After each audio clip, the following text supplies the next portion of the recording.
Salam saudara-saudaraku yang terkasih dalam Tuhan Yesus. Mari kita doa sebelum mendengarkan kesaksian ini. Tuhan Yesus yang kami sembah dan kami tinggikan, Kau sungguh mulia, urapi hamba-Mu untuk menyaksikan pekerjaan-Mu yang luar biasa, dan urapi para saudara-saudara yang mendengarkan kesaksian ini, dan tutup bungkus kami dalam nama Tuhan Yesus, amin. Saya ambil dari 1 Petrus 5 ayat 8. Sadarlah dan berjaga-jagalah, lawanmu si iblis berjalan keliling sama seperti singa yang mengaum-ngaum dan mencari orang-orang yang dapat ditelannya. Judul daripada kesaksian ini adalah Gus Kalah Ilmu. Suatu hari saya dipanggil oleh sahabat saya, seorang dokter yang meminta tolong untuk melayani seorang yang adalah seorang penasehat spiritualnya dan sedang memerlukan pertolongan. Ya, saya katakan kepada dokter, "Loh, kamu dokter kok yang bisa obati orang sakit, kok malah panggil saya?" Dokter jawab, "Sakitnya lain ya, kami sudah memeriksanya dan tidak ada sakit penyakit yang terdeteksi. Jadi kami tahu bahwa dengan medis tidak bisa diobati dan bukan sakit penyakit." Awalnya saya terkejut karena apakah tidak salah memanggil saya seorang yang percaya pada Tuhan Yesus dan sementara dia tidak percaya pada Yesus. Tapi teman saya mengatakan sengaja panggil saya karena dia percaya saya bisa menangani. Saya dijemput dan dibawa ke rumahnya Gus. Dan dokter mengatakan pada saya bahwa Gus bersedia didoakan dengan cara saya. Ya, akhirnya saya pergi, dan setibanya di rumahnya saya kaget karena saya melihat di tempat tidur ada seorang yang setengah bayat tidur dengan badan kayak udang melingkar. Begitu saya masuk pun saya sudah mencium aroma kuasa kegelapan. Lalu ada istrinya dan saya minta izin pada istrinya dan Gus untuk mendoakan dengan cara saya pada Tuhan Yesus, dan mereka tidak menolak. Luar biasa, roh yang ada di dalam hati kita lebih besar dari roh yang ada di udara. 1 Yohanes 4 ayat 4.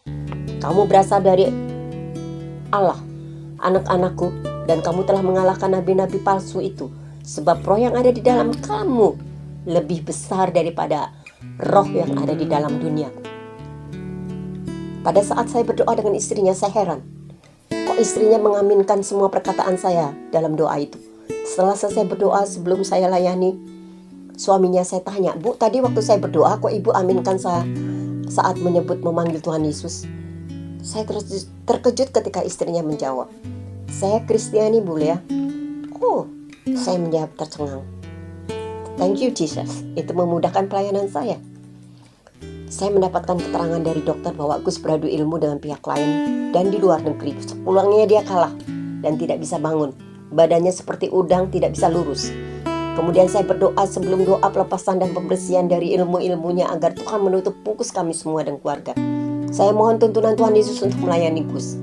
Dan saya berdoa untuk pelepasan apa yang ada pada dirinya. Ya ampun, pada saat saya berdoa saya disuruh Roh Kudus untuk menghapus atau mendelete. Kayak di komputer saja. Atau mengeluarkan semua ilmu-ilmu yang dia pelajari dari mana-mana, dan saya sampaikan pada Gus, apa boleh saya mengeluarkan semua ilmu-ilmunya dan mendelete dari tubuhnya semua? Dia setuju. Pada saat ilmu-ilmu itu dikeluarkan, bermacam-macam roh jahat keluar dari tubuhnya. Berangsur-angsur tubuhnya bisa lurus dan normal kembali.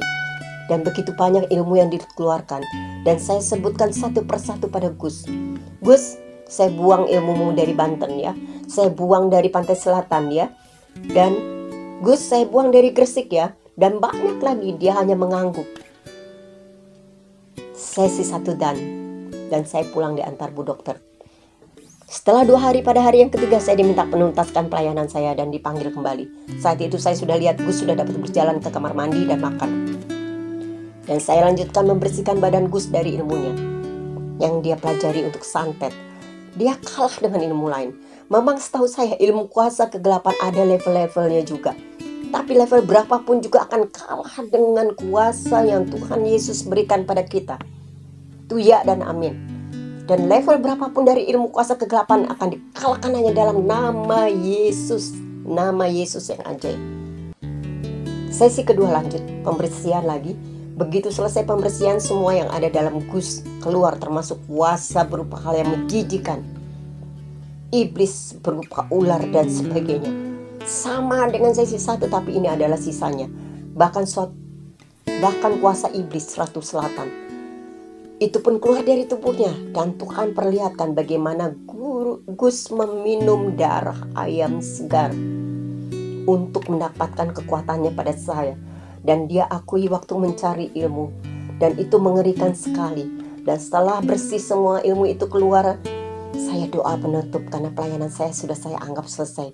Sudah keluar semua ilmunya. Tiba-tiba suara Tuhan berbicara pada saya bahwa tugas saya selesai dan Tuhan akan panggil Gus. Aduh Tuhan Yesus, lagi-lagi pelayanan yang unik. Saya samar-samar sampaikan pada istrinya agar kuat apapun yang terjadi pada Bapak. Saya menasihati secara Kristiani karena istrinya pengikut Kristus. Istrinya menangis dan mengatakan bahwa dia berdoa agar suaminya sembuh. Ya, kita mohon pada Tuhan ya. Tapi saya akan kemari untuk ketiga kalinya dalam beberapa hari ini. Dan ini adalah pelayanan saya yang terakhir buat Gus. Saya sampaikan seperti itu kepada istrinya. Istrinya semakin menangis. Lalu saya pulang.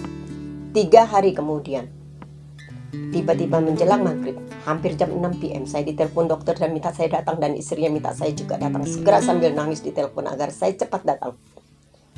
Kami bergegas dengan dokter dan sesampainya di sana istrinya peluk saya dan minta saya menuntun doa buat Gus. Lalu saya ambil tangannya, saya genggam tangannya Gus, dan saya berdoa tuntun dengan terus menaikkan doa pada Tuhan Yesus. And dalam genggaman tangan saya dan tuntunan doa jam 19 PM menghembuskan nafas yang terakhir. Jam 7 malam tepat, yes, 7. Pelayanan saya selesai malam itu, dan tepat seperti yang saya katakan, cukup 3 kali saya membuang semua ilmu-ilmu kegelapannya yang membelenggu Gus dan yang menyakitkan tubuh Gus. Yesus done for him and great our Jesus. Medis tidak tahu apa penyakitnya, dan Tuhan kita yang ajaib tahu bahwa kuasa kegelapan yang membelenggunya harus dilepaskan dari siapapun anak-anak yang dipilih sesuai kehendak Tuhan. Tanpa melihat siapa Gus, tapi kepada siapa Tuhan berkenan untuk melayani, latar belakang apapun juga untuk kemuliaannya. Roh yang ada dalam diri kita lebih besar dari roh yang ada di udara. Ingatlah itu. Yesus memilih Gus untuk mengenal kuasanya. Terpilih dari orang-orang yang berlatar belakang berbeda untuk diselamatkan. Kiranya Tuhan memberkati. Jangan biarkan iblis membunuh semangat kita, menutup bisnis kita, menghancurkan sukacita kita. Jangan biarkan semua itu. Oleh karena itu dekatkan hati dan diri kita pada Yesus. Andalkan Yesus dalam kehidupan kita. Semua tidak ada yang mustahil buat Tuhan.